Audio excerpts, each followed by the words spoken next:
I'm super excited to welcome everyone back to our Connected Giraffe series from 2022. This is the second one this year. The first one took place in February, which was all around connected packaging and looking at how we can able to bring brands and their audiences closer together. We discussed some fantastic results.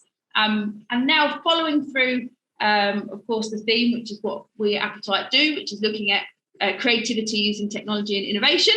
We're here today to discuss the potential of NFTs and the metaverse. We've got some fantastic people with us today, but before I introduce them, you must have obviously heard about something about this new trend, otherwise you wouldn't be here. But a simple search on Google Trends and you'll see the huge increasing search rate for people looking for anything to do with the metaverse or NFT keywords in the last 12 months.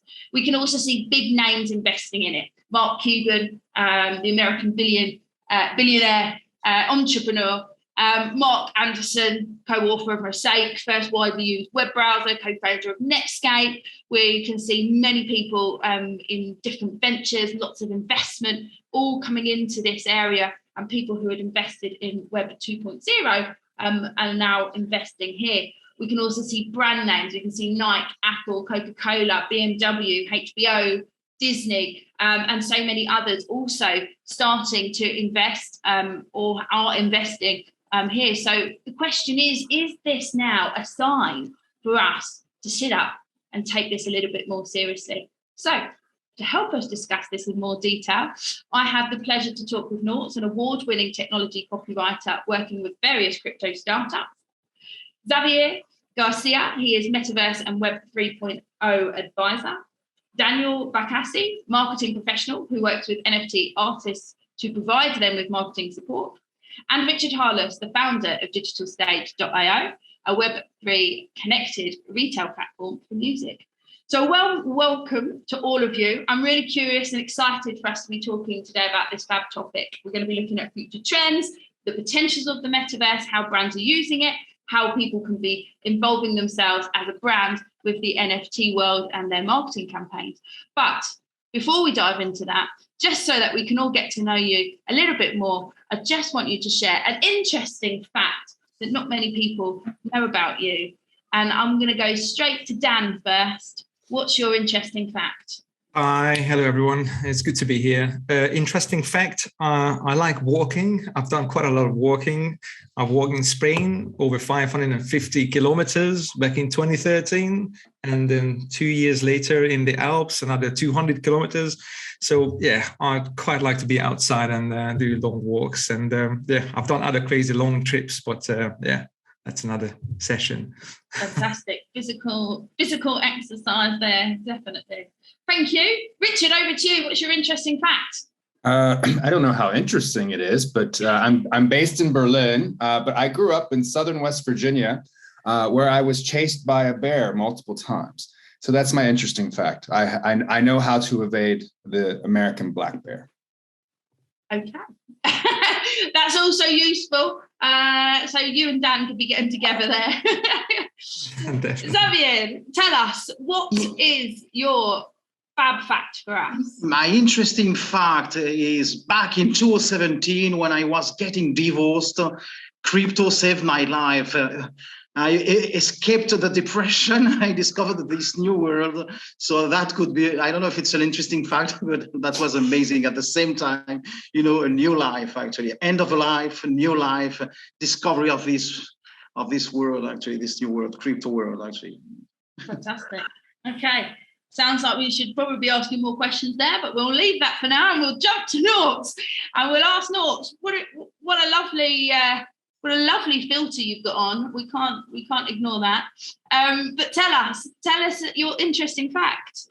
Well, before I tell the fact, I will say, well, I got a filter. I did a meeting last week with a guy at NFT Art Space, and he never reveals who he is. It's like a sort of Banksy style dude.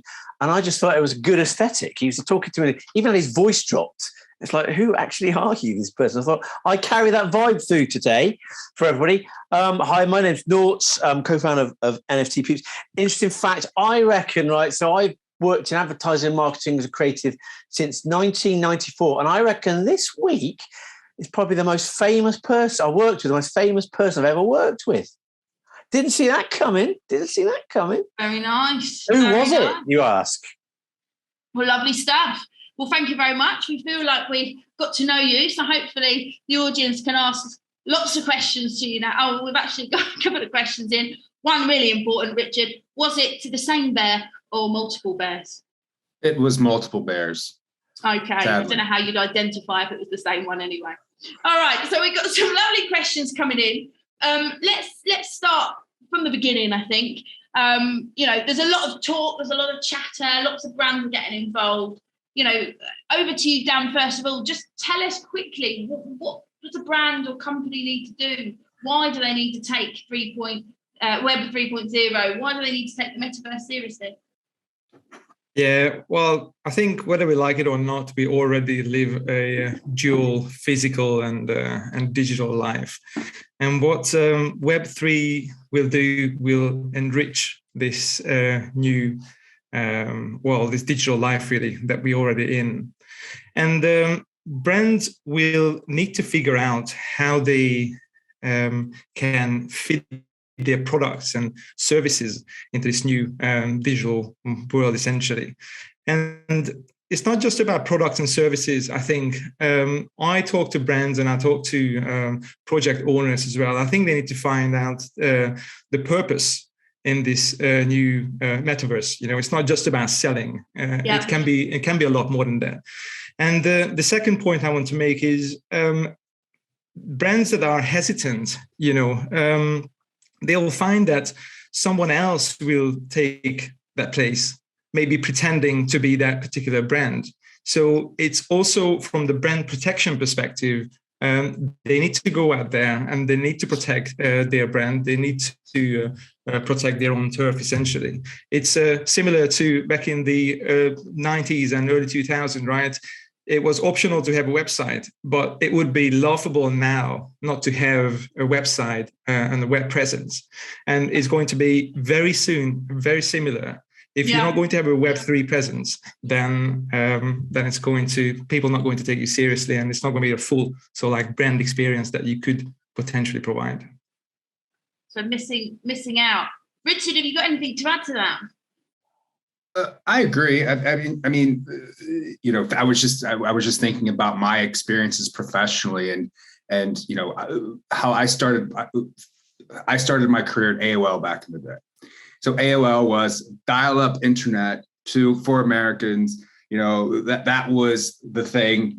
As we progress with our technology, brands need to actually kind of follow those trends in order to better interact with their customers.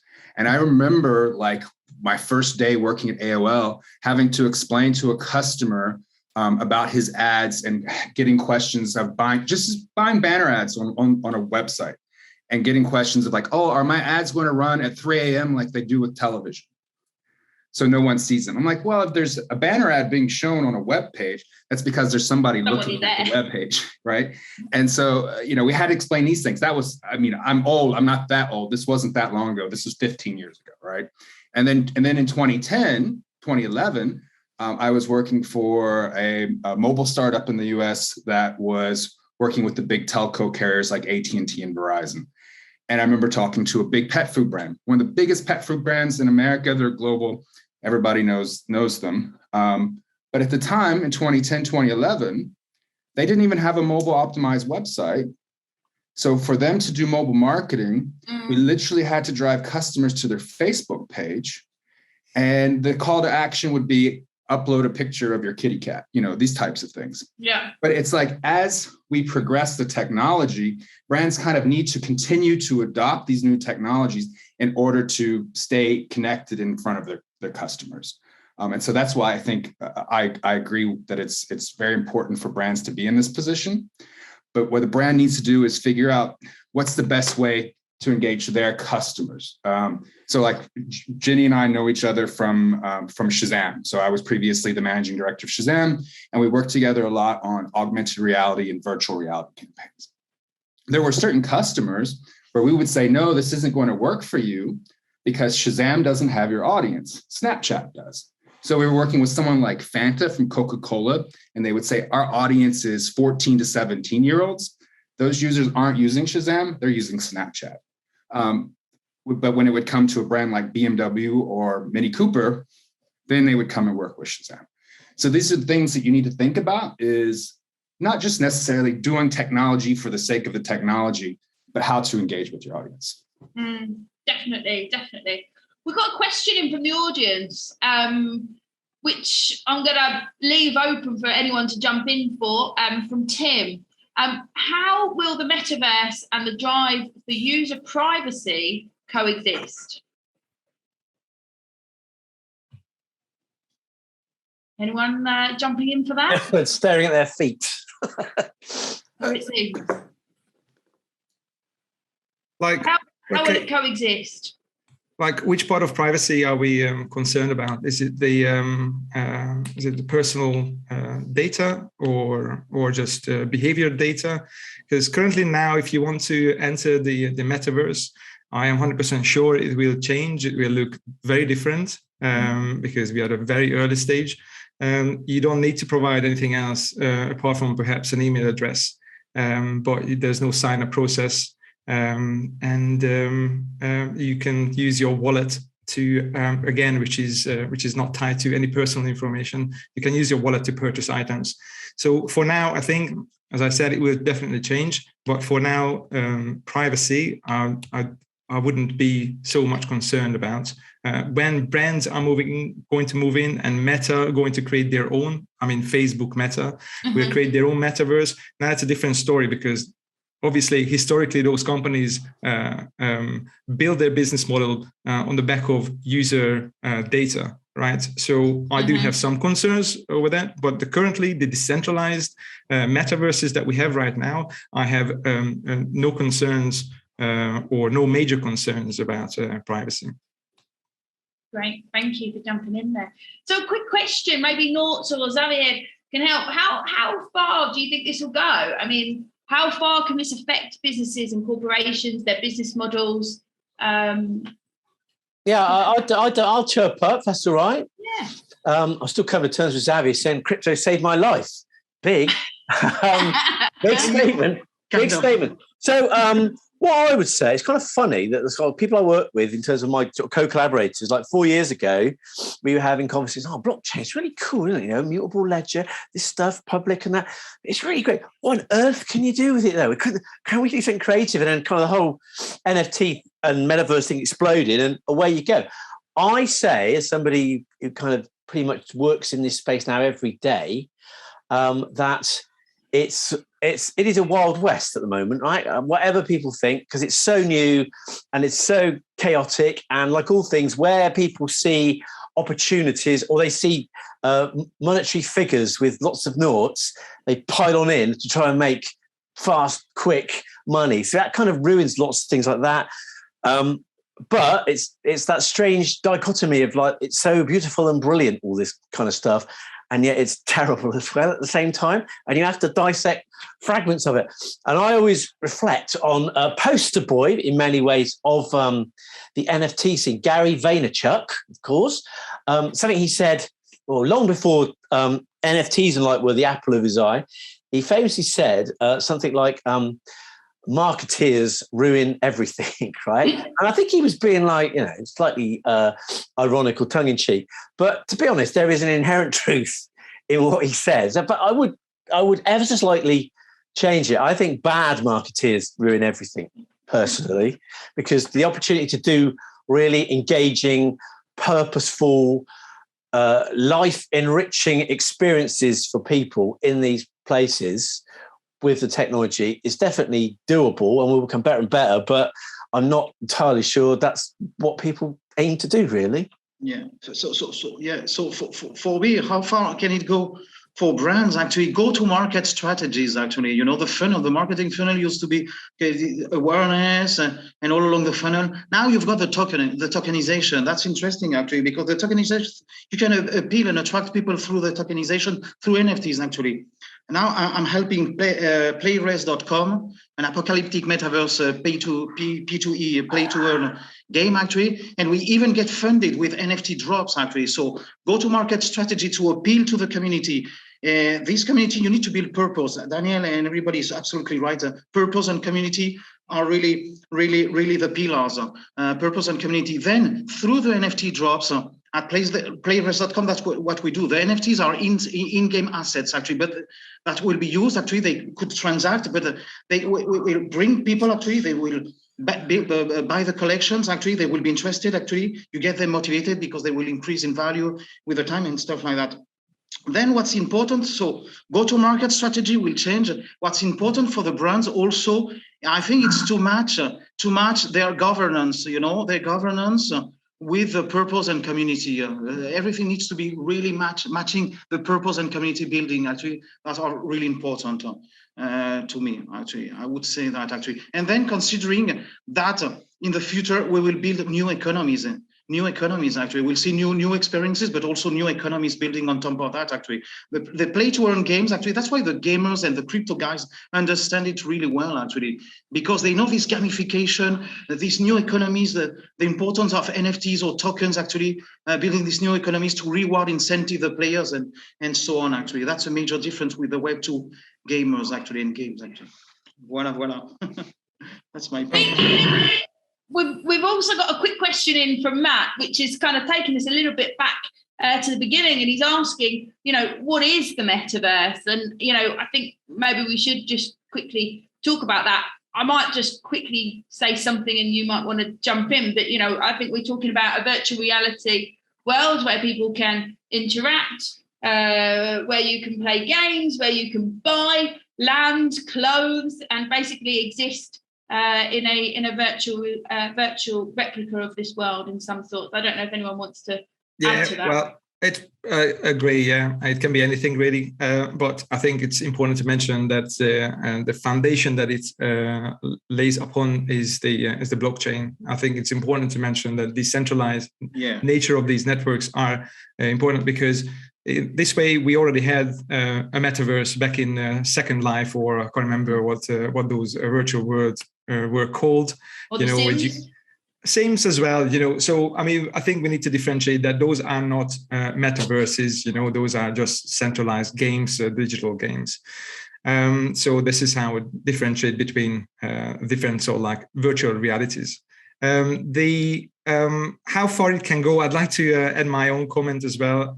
I think when we discuss how far it can go, this is really how far can one see that it can go. Really, the question. It's not really how far the technology can go, right? It is always distracted by our own understanding of the possibilities here. So I think if you look back in the internet, even back Facebook, when it was launched, I don't think Mark Zuckerberg would have ever imagined that it will change elections and course of countries, or you can go back to Coca-Cola. Quite an interesting fact that Coca-Cola was used for people who had morphine addiction and nowadays, I hope for most people, for majority of people, it's not actually used for that. But so I truly believe that the technology and how we use it will change dramatically that we can't even imagine. So what we can talk now is how we see this playing out in the near future. Makes good sense, definitely. But let's talk about maybe NFTs a little bit. We've talked a bit about the metaverse. What about NFTs? I don't know if anyone wants to give a quick description, as we probably should do that. Can I hand it out to someone else? Non-fungible tokens, unique ownership, new connectivity for me. That's how the words that come to my mind, actually. New connectivity, brands to customers, actually, for us in the play to earn, actually. Also getting liquidity with the NFT drops, actually, the collections. It's not only getting and more and more play to earn games actually do that, actually. They create a community with purpose, actually. They sell an NFT drop, actually, just to get some liquidity, actually. And definitely that kind of stuff. Ownership comes to my mind. Ownership, the possibility to build new experiences, actually. That's what I would say. But with a totally unique asset, actually. It's not only about images, pixelized images. It's like you could have a ticket entry. An NFT could be a ticket entry. With those smart contracts, is a token with some code actually, so you can connect with the real world actually, and for entry tickets for a football game or something like that, or and that kind of thing. Yeah, can I chip in a second, if I may be so bold, Jenny? Sure. So just sort of give people on here a context of a actual live gig. So recently, my associate Dave, we've been working with Papa John's. I think I could say that now because it's all live, and it's interesting because we've basically created an NFT drop of the kind of 3D fashion bags for Papa John's. But it was very adamant from the outset that what they wanted to do was something very different in terms of these NFTs, how they're priced. So essentially, over the last week and a half, it was a case of buy a pizza, has a box topper on it with a QR code. QR code sends you to a microsite. Microsite gives you the opportunity to own one of these bags, given away free. And it's roughly, we were going to do 19,000 or so. It's actually ended up being 30 odd thousand. So, and we didn't really know if anybody would want them. So you go from pizza to QR code to website. You then basically, because the assumption was most people haven't got a wallet in this space because, it's a sort of niche thing. So it was kind of trying to democratize wallet ownership, which is kind of an important point in where I'm getting to. And so blow me down, every time we've done these drops sequentially, they go in about 5 hours. And we go, oh, okay, they're free. People just want them for whatever sake. And you get a 3D fashion bag. It's cool. We've got these fashion designers. But remember, these NFTs, unlike the things where people are selling Bored Apes for 1 million or whatever, they're free, right? So it's that idea of own your first, get a taste of space. But what we've realized is really interesting is that at that point, you have also 30-odd thousand unique public addresses of wallets, and you could make an assumption, say, well, actually, the people who've got involved with this, there's a proportion who are obviously Papa John's fans who've because these things kind of leak out. A URL can be found in different places. And that, to me, is interesting because now you have this basically space where you can engage, you could do other things with that, and wherever you go. The other thing that's interesting about how you can make it more than a bit of art, I think, again, learning from that, is that these fashion bags, we've actually made real world ones. So it's called physical fashion bags. So there's going to be like drops where we're going to choose people randomly and put the bag. So these lot of surprises turn up. And I think that's where it becomes interesting. And then one last point is that, remember, these bags are free when people had them. But of course, because they are NFTs and they can have value and they're crypto, they basically a secondary market suddenly turned up and people are selling them, right? They're selling them maybe because they want to make a few Tez, because we did it on Tezos. That's another story. They want to make a few crypto bucks on it. Maybe who knows the reason why they want to do it? Maybe they've got a collection. People want to buy them to get the full range. And suddenly that value is transferred from the brand to the people who own them. Mm. It's interesting to see. And like the where we started on day one, when the secondary market started, it was a dribble of sales because there are a lot of these. It's gathered momentum. It's that interesting thing about, okay, that's showing that these things can be sort of commoditized in an interesting way and give back to the people who you have a relationship with. Definitely, and I think ownership is really important there. But Richard, maybe tell us a little bit of an example of what you're doing in the music industry. It's actually quite similar. So Digital Stage, we have taken a retail approach to NFTs. So we've looked at the music NFT market, and you read about Snoop Dogg did a drop where he made 40 million in the first day, and it was $5,000 per unit for these NFTs. The problem is that real music fans can't afford that. So and back to what Nort was saying, there's an issue with fan adoption of wallets. So we've seen some artists do NFT drops where they have to have a 2-minute YouTube video to explain to their fans how to even get to the NFT. So you have to get your MetaMask wallet, then you have to go and buy some cryptocurrency. So we're working with a blockchain called Celo, where we have very low transaction fees, and we're able to actually engage fans with their offline activities using an NFT. So similar to what Nort was doing with Papa John's, we're able to actually give the NFT as a digital component to the physical item. So that can be anything you can imagine. It could be a 3D handbag, or it could be a contest. It could be a video from the artist. It can be whatever it is. But then what happens is those fans are not individually. So this is going back to the concept of data. The only thing we know is that these wallet addresses, which we have created for them within our app. So when the user comes, only thing they need to provide is their phone number. We create the wallet for them. They've already either paid for the NFT or they've been given the NFT by the artist or by the brand we're working with. And then they can just interact, and they're kind of brought onto Web3 in a really easy, seamless way. The thing is that, you know, it's all about what can you give as value, because if you're not going to give the fan or the customer value, then there's really not a whole lot to the tactic. I've got a question also in extension, Richard and Nova.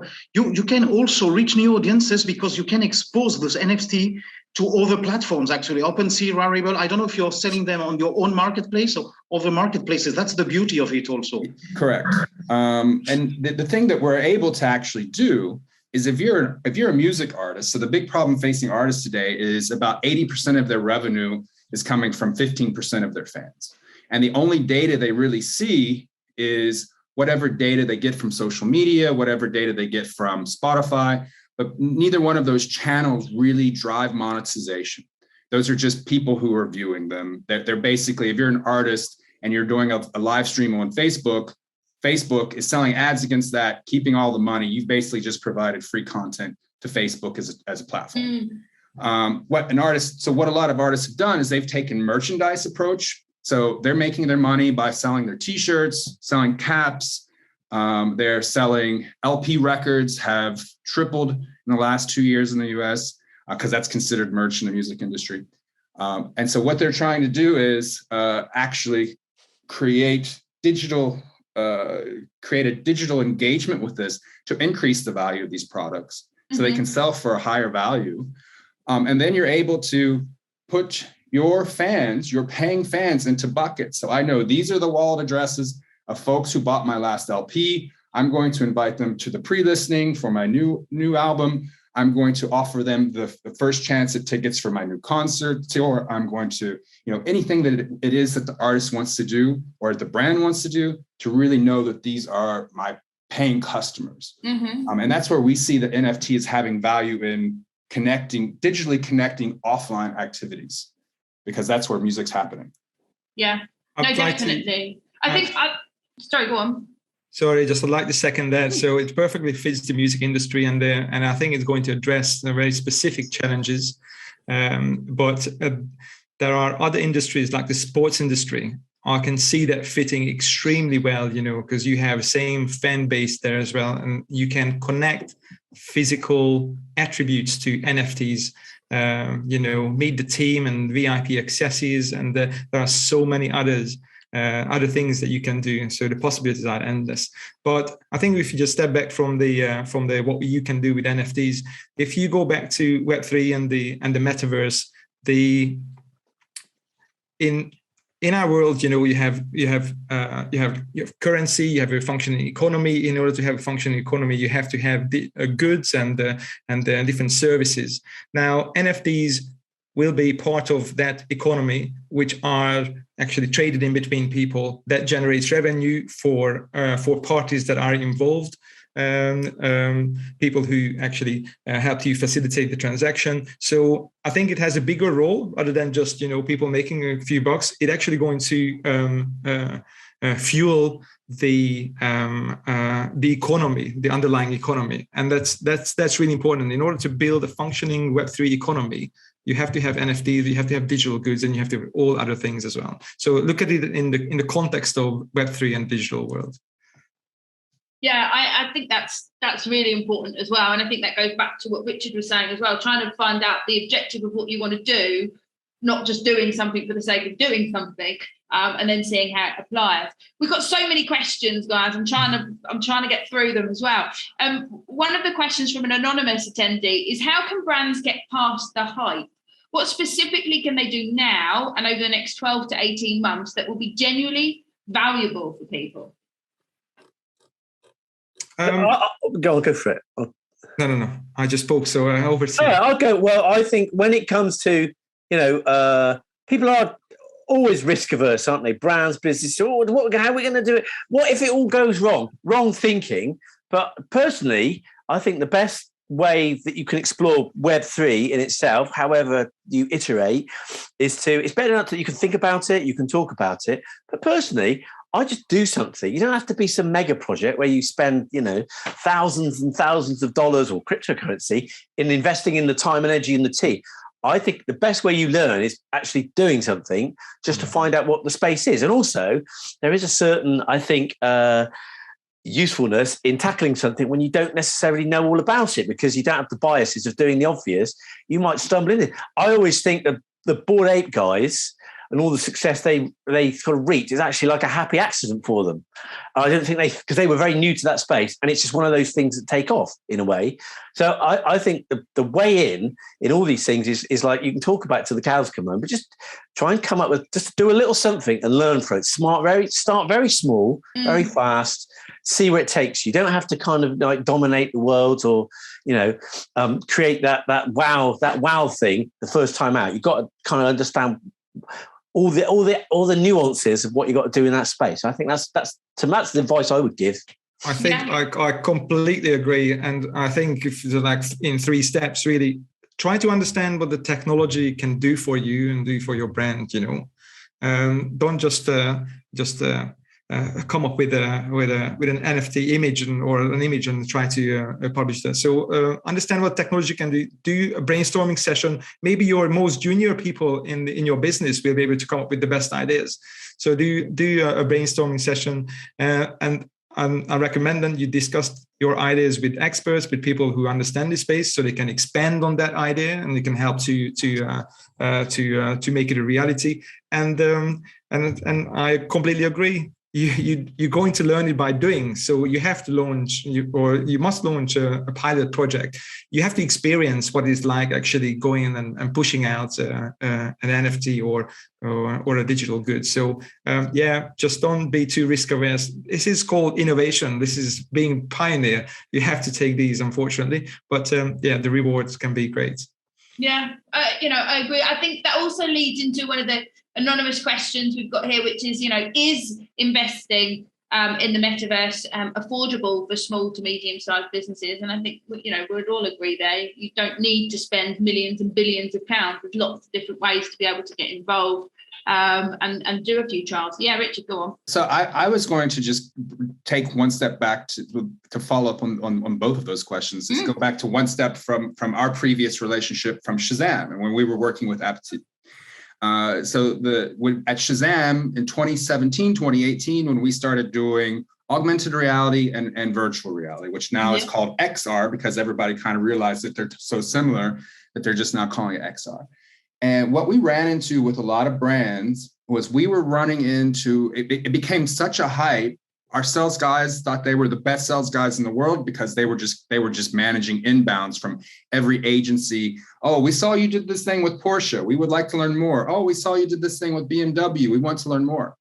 So we were just getting all these inbound leads. And what we found was that a lot of the marketers that we talked to, they were really just looking to check a box. They were really just looking to do something cool. They were looking to, brag internally to other teams that they did something. Those obviously weren't the cases where we had success. The cases where we had success was where somebody just said, oh, I have this small idea. Can you help us? So the cases where we had success is where we helped the client by giving them all the information that we had from our experiences having run at that point 50 augmented reality campaigns. And it was the ones that had the success were the ones that actually didn't cost that much money. They had a very easy user experience. It was very easy to onboard. The user didn't have to understand the difference between AR and VR. They just knew how to, scan a code. They knew then maybe play a game, maybe take a selfie. Very simple. The more simple we made it for the customer, the more engagement we got. Yeah, 100%. And I think as well, it's that kind of partnering with a team, an agency, a person that you're able to have kind of lead you a little bit, because when we were helping lead people to understand the different opportunities they had that matches the objective, that was better than when they kind of came to us and said, oh, right, we know that we want that. Do you really? Yeah, exactly. If I can, I mean, I'm going to say, Jenny, you brought me on as an agent provocateur onto this, right? And anybody can disagree with me on this front, but I am going to mention it because I think it's kind of vital in this space, because it is an objection that is brought up, certainly in the non-fungible world, well, and also in the crypto world, is this thing about, and even experts who write about it in the media write nonsense about it, right? And that is the element of the impact of the environmental thing, right? That's a very important thing to what we do.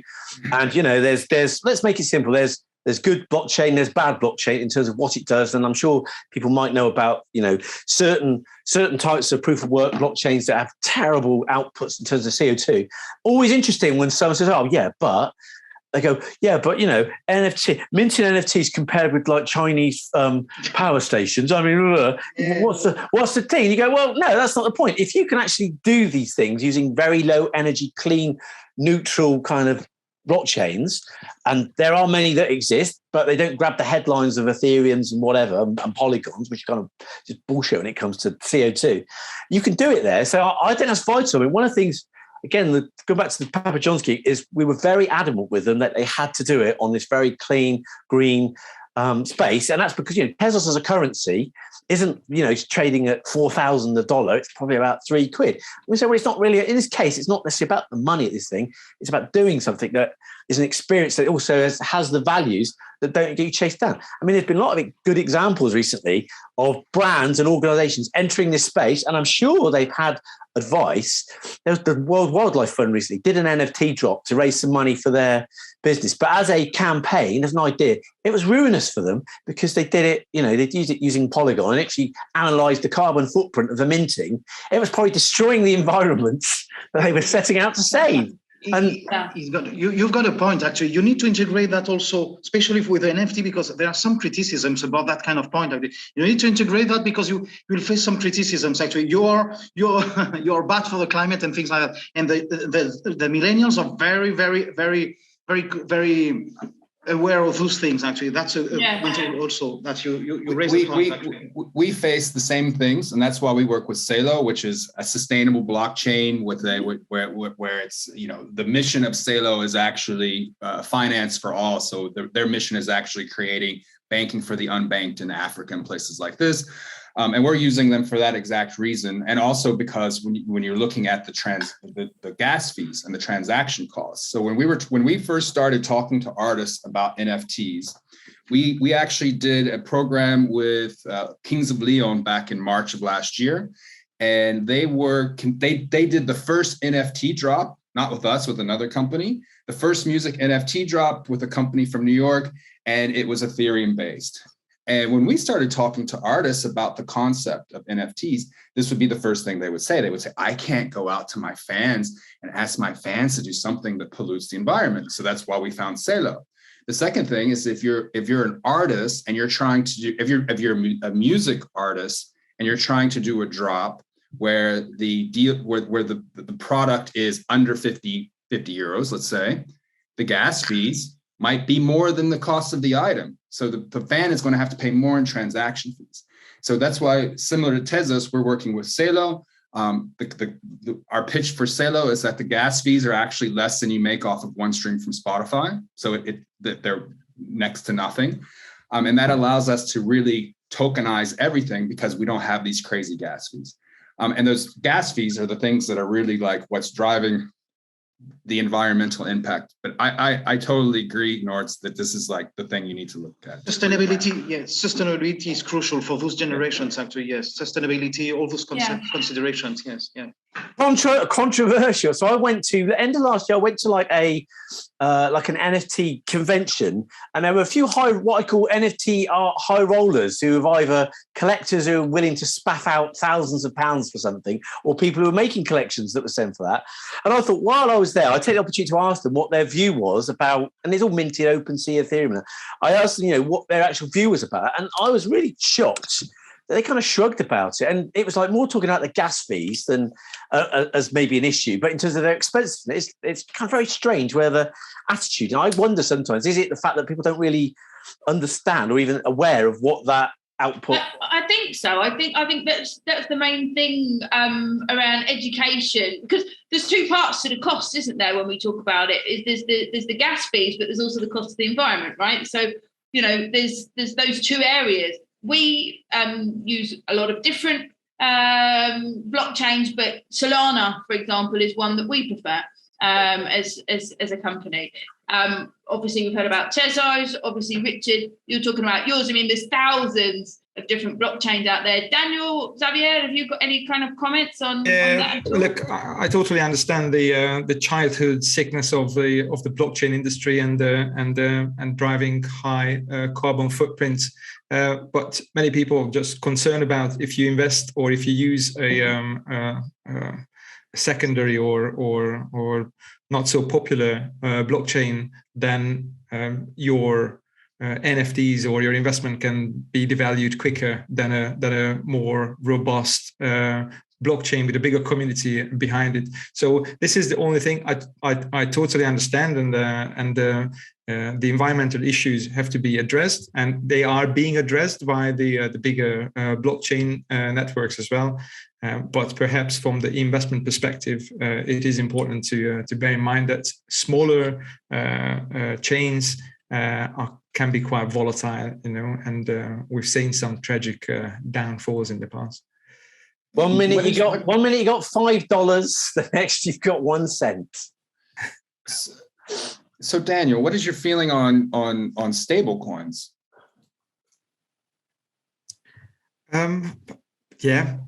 Stable coins could be part of the metaverse environment. Stable coins, I don't believe they belong to the decentralized ecosystem, because essentially what you do, you're anchoring yourself to established economy. So it is not really part of the decentralized future, but as a safer investment or managing your risk is definitely something to consider. But I never understood the concept between tethered cryptos, really. Apart from being, of course, a safer place to keep your money, keep your crypto. Well, I mean, the reason why I'm asking is because when we're talking about these smaller blockchains, like with Celo, they have started creating currencies. So there's like the Celo Euro, the Celo Dollar, the Celo Real in South America. And a lot of the projects that I have come across or people that I'm talking to, they're doing things like creating gig economy apps where you can, for example, hire development teams in Africa and then be able to just pay them in stablecoin through the app, so that there's no real money changing hands. So we're basically creating all new economies. Well, volatility. They use the stable coins actually. Even DeFi, decentralized applications actually, they use farming on stable coins because it's less risky. It's the volatility. I guess that's what they do actually. They use it for that purpose actually. No. Risk. I think risk comes from and volatility comes from the fact that the whole environment is not really regulated, and very sensitive to news, more sensitive than any other currency. And I can go back to what I mentioned. There is no functioning economy underneath it. It is a currency flying. It's like you open a currency, you create a currency, a physical currency that will be fluctuating as well, because there's no underlying economy, right, that would drive it and to anchor it and to make it stable. So yes, it will be unstable until there is a functioning metaverse or Web3 behind it, So until that, unfortunately, it will be. So I'm sorry, Jenna, we took this off into a decentralized finance conversation and not a marketing. I'm butting all the time. But go on.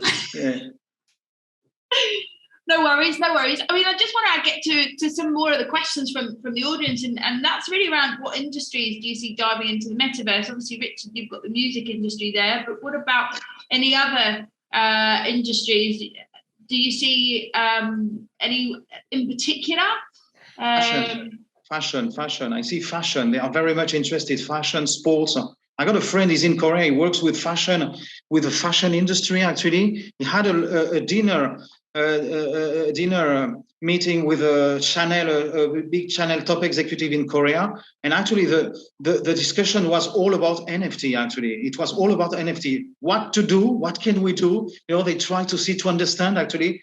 But for the fashion industry, I can see that, and obviously, for the gaming industry, the new play-to-earn games, actually the gaming industry, big move. That's what I'm focusing, and my main focus with playrest.com, actually. Obviously the gaming, but I see fashion also. I see fashion and sports being really interested. Yeah. And obviously we've got pizza going on. QSR, I only learnt this term. I only learnt that term, QSR sector. They kept saying, "I'm not." QSR? That's an American phrase. Yeah, then quick service restaurant, quick service. Got it. Yeah, I mean, yes. Going back to Xavier there. Yeah, I mean, you'd say anybody on here, oh my God, I've got to get on the metaverse. I've got to get on the metaverse. I'm being left behind. Absolutely not. You're still very much in the early adopters of the world. Yeah. There's already a ton of luxury brand, all the kind of Dolce and Gabbanas. They're all having a mess around in this. Again, personal view, disclaimer. I kind of hate all that shit because it's like the price of it. It's that whole thing, isn't it? Why do you have to price things at these things that make it unattainable? Surely a decentralized world should be about democratizations. So I think as we evolve, the opportunity to any kind of sector to get into it, it boils back down to the fact that somebody said earlier, all you have to do is come up with a concept or come up with a theme that is relevant to what you do. Don't do it because you should do it. Do it because it's right for the people who engage with you. That create an audience. I mean, there's no reason why any industry or any organization, any sector, I think like charities would be a fantastic place. I agree. That's another question from the audience. And in fact, we were involved in charity auctions, which again, creation of art into NFTs, sales of that, proceeds going to charity, play to earn game that we're involved in. Of course, you see this a lot as well. Proceeds of the NFT purchases going to particular charities and organizations as well. So I think there's a lot there for charities. So that answers one of our other questions as well, which is great. I've got another question in here, which is around any particular research on target audiences that understand or buy NFTs. From our point of view, it's very, very much wide, as are the industries, but I don't know if anyone else has something to comment on that. So it depends on what the NFT is. And the thing that I've seen is the folks who do really well with NFT drops are the folks who actually build up we've talked about this earlier, the folks who build up a community around their NFTs. So when you're seeing, like the Bored Ape guys, they built up a community, like a very exclusive community. So like to be a part of the community meant something to those folks. And that's where they were really driving their revenue is from their community. For us, the community is the fans. So the NFTs that we're actually providing are for the fans. Going back to what Xavier said with luxury fashion, right? If you want to buy a Rolex and you're going to spend that money for a Rolex, just using that as a brand, you want to have some sort of authentication of your product, so you can be provided with an NFT to be the blockchain authenticator that it's a legitimate authentic product. So there's the different tactics for different uses.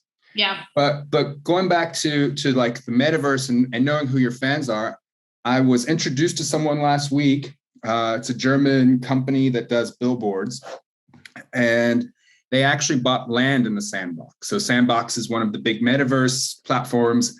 They actually went and bought land in Sandbox, and they're now going to erect metaverse billboards and sell those as block Web3 billboards. Yeah. And then the question is, how are you going to track how many people see it? Because it's not like, the Dusseldorf train station where, on a daily basis, 150,000 people will walk past the billboard. How do you know what the metrics are? So I think that's why everybody needs to think about not what do I want to do from a technological perspective? What do I want to do? Where can I find my audience, and where can I find my customers? I think there we can go back to the opportunity to see, how many people had the opportunity to see. This is how digital out of home works really, and PR as well, I guess. No, definitely. And I think, you touch on a really important point there, which somebody else talked about, which was, the sandbox, and that there's a lot of brands going in there. HSBC, Katie mentioned that earlier on in the webinar. They're in there. You've got people, purchasing land. You've got people purchasing homes. There's a really interesting fashion website, which has got, everything from sunglasses to raincoats, which of course, does it rain in the metaverse? I'm not really sure, right? And those prices for those products are the same prices as the products in the physical world. So there's so many different things and opportunities, but I think brands just need to think about, are they the right opportunities for what I'm looking to do, not just be there, right? I also think that people really like, buy super yachts on the sandbox for $600,000, right? Yeah, okay, yeah. What does that really mean? They really need a digital super yacht? Probably not. It signals. I always think about it, and again, shoot me down if I'm wrong, but at this early stage, I think it's because the metaverse in itself is many different things, and everyone's jostling for superiority and attention economy. Someone will come out a winner in the same way. I can't remember, what was the thing before Facebook that everybody was on? And then Facebook... MySpace, you see. You forget what is bloody cool. I do wonder, with certain things that have got the headlines at the moment, the Decentralands, the sandboxes, how do you know if you buy that land on it, that might go belly up because something supersedes it? You're 100% correct. I mean, and that goes back to the technology is always changing. So you need to when you're looking at this, you need to find what's for you. I mean, it's sandbox. I think there's going to be in this space. I personally think there's going to be a big war between Facebook and Apple, and because it's going to be hardware driven. And I know from experience that Apple does not like advertising. And they've already kind of made some shots at Facebook around data tracking and things with the iOS 14. And so, I think that we will see a big war. Also, I think the Facebook thing and Meta, I mean, I'm going to go off again. It's going to go off. Hold me down. It's just bollocks, really, right? Because ultimately, Facebook is a closed wall, isn't it? A wall closed, and they're trying to make the metaverse, and they're trying to make it a closed wall. That goes against everything that it should be about. Yeah, but North, do we really know that now it's all about Decentraland, the sandbox? Are there the clear winners, the metaverse of the future? We didn't see the move of the big guys, actually, Apple and Facebook. Well, Facebook, Meta, they're investing, pouring a lot of money. They are quite silent. But what's going to be really the metaverse of the future? Who are going to be the winners? Where should the brands move, actually? I'm not sure about the sandbox, actually. Even if it's all about the sandbox, Decentraland nowadays, I don't know. What do you think, guys? I think they look a bit shitty. I think it's also still a little difficult for the average consumer to adopt it. I think where you're having to download software onto your Mac, and it's running a lot of RAM. I think that it's still a little complex for the average customer. That's just my opinion. Yeah, I agree. It's the getting into the space is really you have to be a bit nerdy to get in. But I think when it goes back to Apple and Meta and Facebook, I think the war is going to be about an operating system. It's not really about creating the world, but having an operating system. Similar to your laptops or your telephones.